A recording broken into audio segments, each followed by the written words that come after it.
किशनगढ़ चित्रशैली मारवाड़ जो चित्रशैली है उसके अंतर्गत आती है। किशनगढ़ चित्रशैली का जो चरमोत्कर्ष समय था या फिर कह दो स्वर्णकाल था, वो था महाराजा सावंत सिंह के समय। महाराजा सावंत सिंह, किशनगढ़ के महाराजा सावंत सिंह थे। कहते हैं कि सावंत सिंह, उनके दरबार में एक नृत्यांगना थी, उसका नाम था रसिक प्रिया।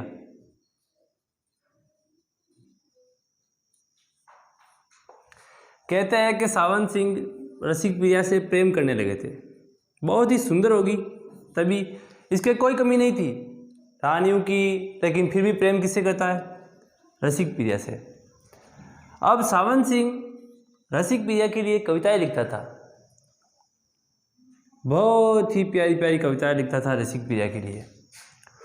लिखता था कि यूं तो साथ देने को हजारों हाथ और है, यूं तो साथ देने को हजारों हाथ और है, पर तू जो संग में रहे तो तेरी बात और है। और लिखते ही नीचे नाम किसका लिख दिया? नागरीदास। अपने नाम से नहीं लिखता था ये लिखता था लाख जतन कर जगाया तेरे अरमा सो गए, लाख जतन कर जगाया तेरे अरमा सो गए, तुम हमारे हो न सके हम तुम्हारे हो गए, जैसे चांद को कहीं निहारता चकोर है, पर तू जो संग में रहे तो तेरी बात हो रहे। बहुत प्यारी प्यारी कविता लिखता था। और नाम नीचे नागरीदास। प्यार अगर उदार हो तो कौन पूरा कर सका, अरे मूल की तो बात छोड़ो ब्याज भी ना भर सका, मेरा दिल दिवालिया दिवालिया तेरा सूत खोर है, पर तू जो संग में रहे तो तेरी बात हो रहे। और नाम किसका लिख दिया? नागरीदास। अब क्या हुआ, प्रेमिका तो है, लेकिन प्रेमिका की फोटो तो होनी चाहिए।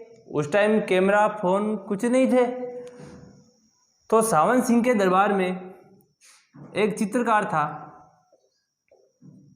निहाल चंद। निहाल चंद ने बुलायो और बोलिया, निहाल चंद निहाल कर दूं, तुम्हारे एक काम कर दे। निहाल चंद बोलियो, महाराजा आदेश दो। सावंत सिंह ने कहा एक चित्र बनाना है, किको? रसिक प्रिया को। निहाल चंद बोलियो कि चित्र तो ऐसे बनाऊला जो कदी न बनियो, लेकिन लोग मैंने पूछी तो नाम क्या बताऊंगा मैं। तो सावंत सिंह ने कहा भाई तू इस पेंटिंग का नाम बता देना कि राधा का चित्र है।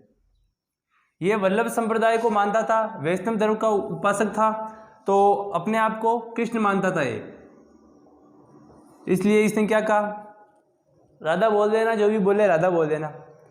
फिर निहाल चंद ने चित्र बनाया, ऐसा चित्र बनाया, ऐसा चित्र बनाया, सब देखते ही रह गए।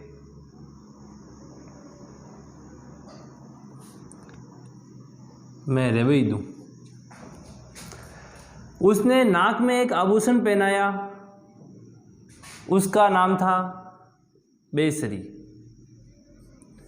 ये क्वेश्चन पूछा जा चुका है एग्जाम में, बेसरी आभूषण कहाँ पहना जाता है? नाक में, ठीक है। और ये क्वेश्चन पूछा जा चुका है किशनगढ़ चित्रशैली को प्रसिद्धि किसके समय मिली थी? सावंत सिंह, और इसी का उपनाम क्या है? नागरीदास।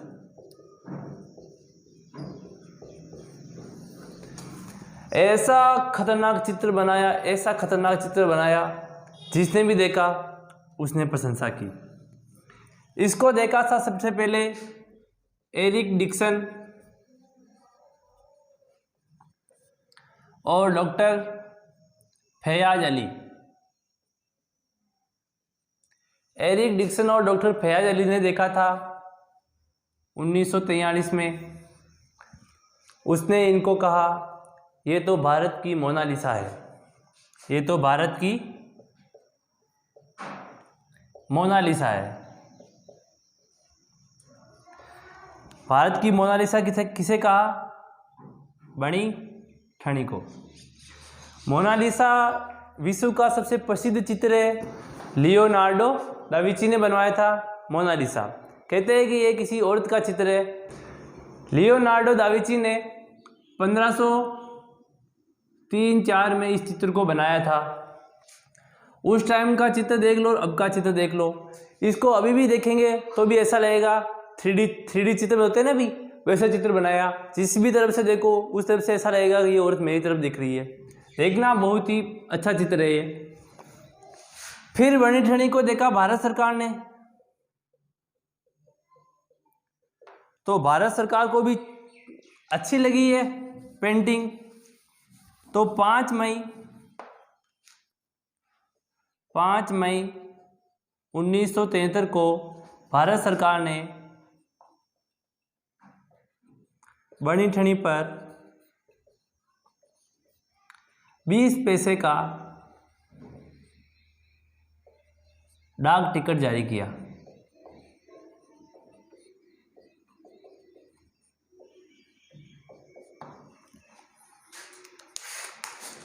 कौन कौन से क्वेश्चन पूछे जा सके देखो। किशनगढ़ चित्रशैली का स्वर्णकाल किसी समय को कहा जाता है? सावंत सिंह या नागरीदास। और किशनगढ़ चित्रशैली की प्रसिद्ध चित्र कौन सा है? बनी ठनी। किसने बनाया था इसको? निहाल चंद ने। ठीक है। और जो कविताएं लिखता था सावंत सिंह, किस नाम से लिखता था? नागरीदास के नाम से लिखता था। और 5 मई 1973 को, ये कितनी बार पूछा जा चुका है एग्जाम में, 5 मई 1973 को भारत सरकार ने बनी ठनी पर 20 पैसे का डाक टिकट जारी किया। ऐसी पहली चित्रशैली है जिसके ऊपर भारत सरकार ने डाक टिकट जारी किया गया। कौन सी चित्रशैली है? किशनगढ़ चित्रशैली।